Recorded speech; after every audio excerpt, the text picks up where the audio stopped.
जय श्री कृष्णा। आइए सुनते हैं आज मंगलवार के दिन भगवान शिव और हनुमान की यह कहानी।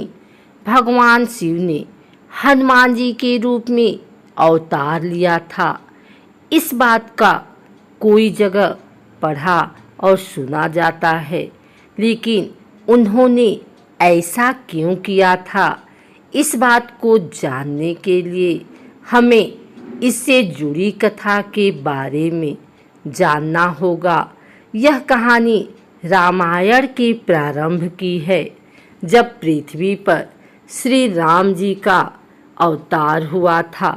वास्तव में शिव का अवतार हनुमान ही थे, और यह भी सत्य है कि भगवान राम ही शिव के हनुमान अवतार का कारण बने थे।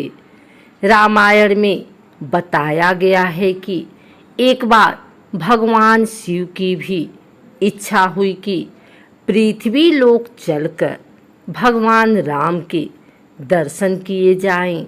उस समय भगवान राम जी की आयु लगभग 5 वर्ष के आसपास थी।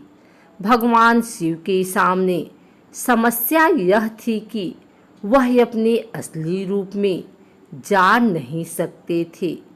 ऐसे में एक दिन शिव ने माता पार्वती से कहा, जानती हो पार्वती, मेरे राम ने पृथ्वी पर जन्म लिया है और उनके दर्शन की सेवा का मन हुआ है।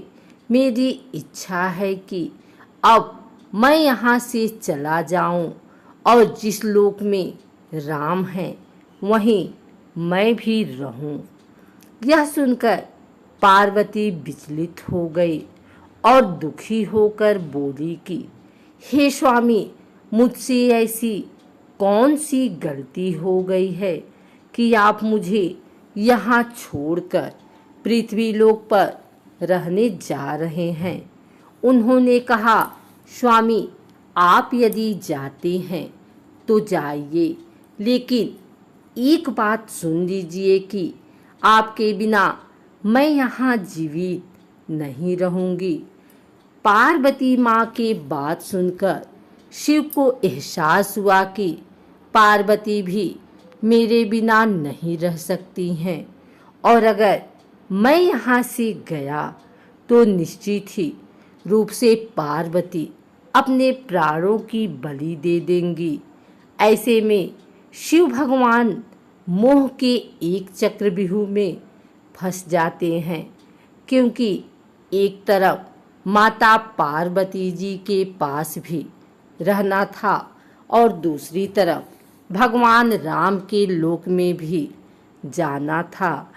ऐसे में भगवान शिव ने अपने 11 रुद्र को पूरा राजमाता पार्वती को बताया और बोले, देखो पार्वती, इन 11 रुद्रों में से एक रूप बानर का अवतार आज मैं लेने वाला हूँ। एक रुद्राक्ष में से आज एक रूप बानर का होगा, जो बाद में हनुमान के रूप में जाना जाएगा। शास्त्र बताते हैं कि भगवान शिव सब जानते थे। शिव जी राम जी के पूरे जीवन काल को देख पा रहे थे।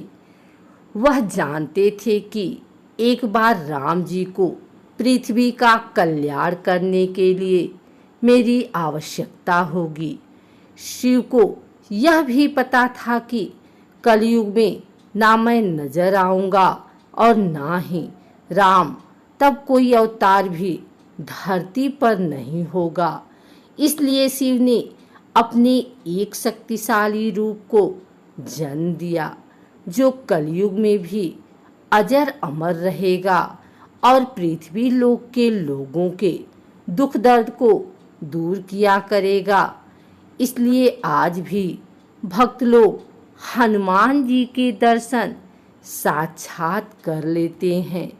इस बात के कई सबूत मिल चुके हैं कि हनुमान जी आज भी धरती पर मौजूद हैं। श्री राम भक्त हनुमान जी की पूजा करते हैं लोग। उन्हें प्रसन्न करने के लिए कोई हनुमान चालीसा का पाठ करता है तो कोई सुंदरकांड का पाठ करता है। मान्यता है कि हनुमान जी अपने भक्तों की सारी पीड़ाएं और संकटों को दूर करते हैं, इसलिए उन्हें संकट मोचक नाम से भी पुकारा जाता है। लेकिन हनुमान जी की पूजा में कई बातों को ध्यान रखना जरूरी होता है। मंगलवार का व्रत करने के लिए सुबह जल्दी उठें तथा स्नान करके स्वच्छ लाल कपड़े पहन लें। अगर पुरुष यह व्रत कर रहे हैं तो पूजा के दौरान सिले हुए लाल कपड़े ना पहने। घर के ईशान कोण में चौकी रखें। अब भगवान हनुमान की मूर्ति या चित्र स्थापित करें। भगवान हनुमान की मूर्ति या चित्र के साथ भगवान राम और माता सीता की मूर्ति या चित्र अवश्य स्थापित करें।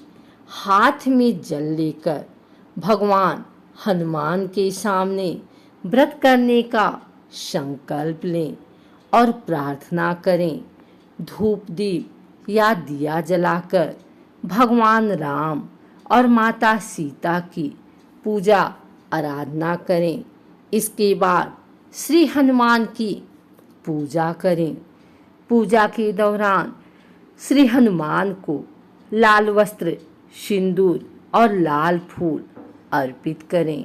अब रुई में चमेली का तेल डालकर भगवान हनुमान के सामने रख दें। कथा, सुंदरकांड और हनुमान चालीसा का पाठ करने के बाद आरती करें। फिर श्री हनुमान को गुड़ और चने का भोग लगाएं। मंगलवार के दिन हनुमान जी की पूजा सुबह और शाम के समय करना फलदायी माना जाता है। इस दिन आप सूर्योदय के बाद और शाम को सूर्यास्त के बाद हनुमान जी की पूजा कर सकते हैं।